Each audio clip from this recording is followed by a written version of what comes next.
Hello, my little worms. I'm Day, and welcome back to Day Complete's Tabs Campaign, the series in which I play through every single Tabs campaign level, one at a time, in order.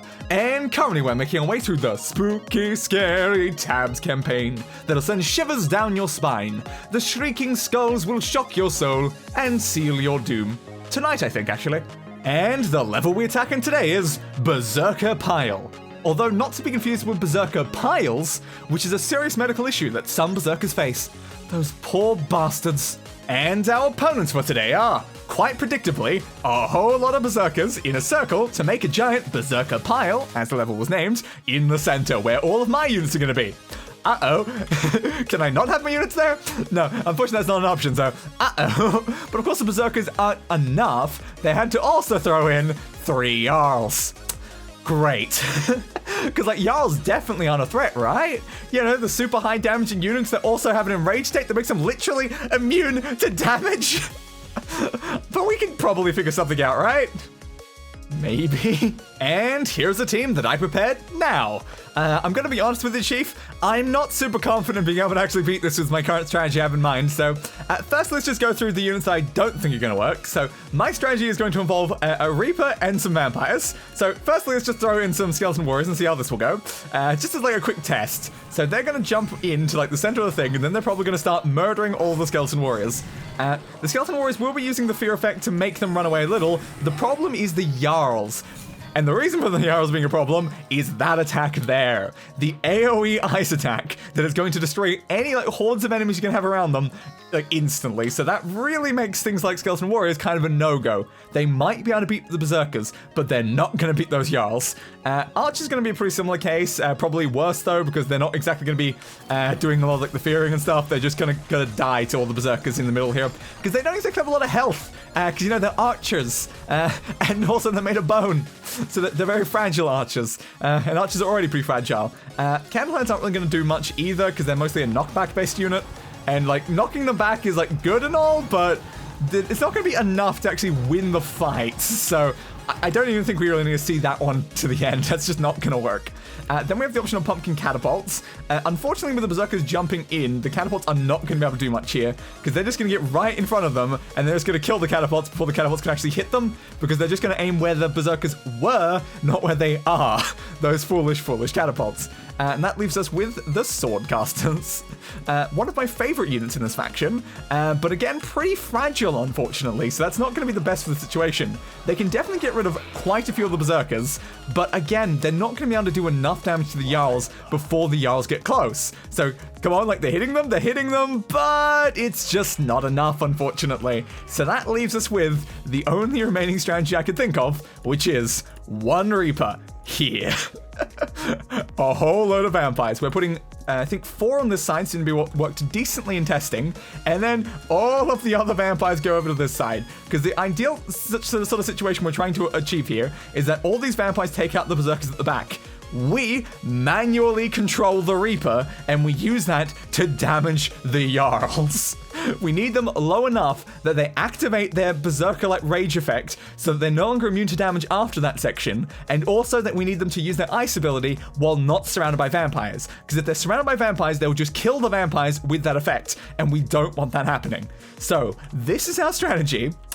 And it's a bit like, it might work, it might not work. It's not exactly the most consistent, but I'm willing to give it a go. And now it's time to let this battle commence. Level Berserkerpile, go. Alright, so we need to immediately become the Reaper and leave the rest of the Berserkers to our vampires. You guys can do it. I have bigger fish to fry. We have to take out these Jarls ourselves as well as possible, or we are going to have an entire team wipe, and that's not good. Come on, back up, back up, back up. It does not take many hits for them to kill us. Alright, go for another swing now. Careful, keep backing up, keep backing up. I think we lost a lot of vampires there. That's really not good. That Jarl seems to be stuck on the ground for now. That might help us as long as he stays there long enough. Hit you. Ooh, no Berserker state. You may have already used it. Ah, no, there it is, there it is. Careful, careful, careful, come on. No. Ah, it had to end for us to be able to kill him there, but it didn't. That bastard. Alright, attempt 2. If you only believe the ones I've actually shown in the video, it might be closer to like 5. And now it's time to let this battle commence. Level Berserkerpile, go.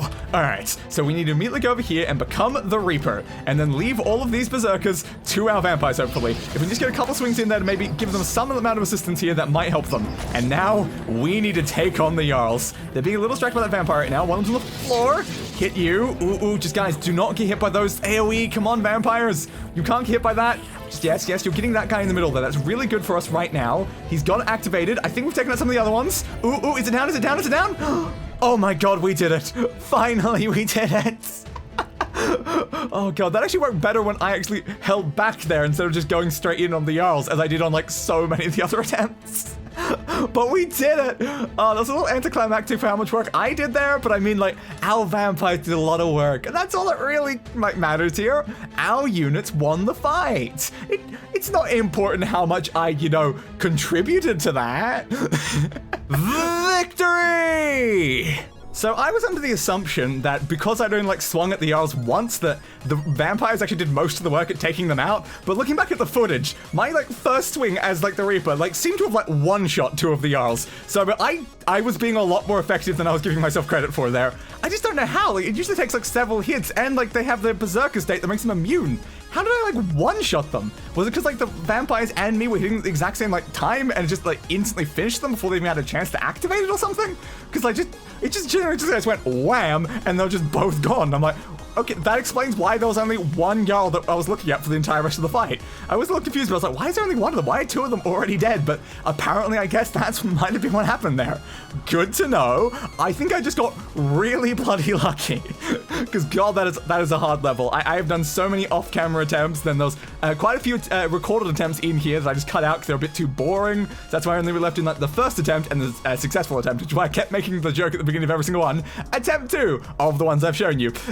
Because I did make that joke in every single one of them, and then just deleted them after I'd finished recording. But anyway, if you liked the video, be sure to leave a like, and why not subscribe to the channel for more content like this. Ring the notification bell, it does something I still don't know what. And I'll be seeing you guys in the next level. So for now, good day to you all, and roll the outro. I gave that bastard what he deserved. A funeral.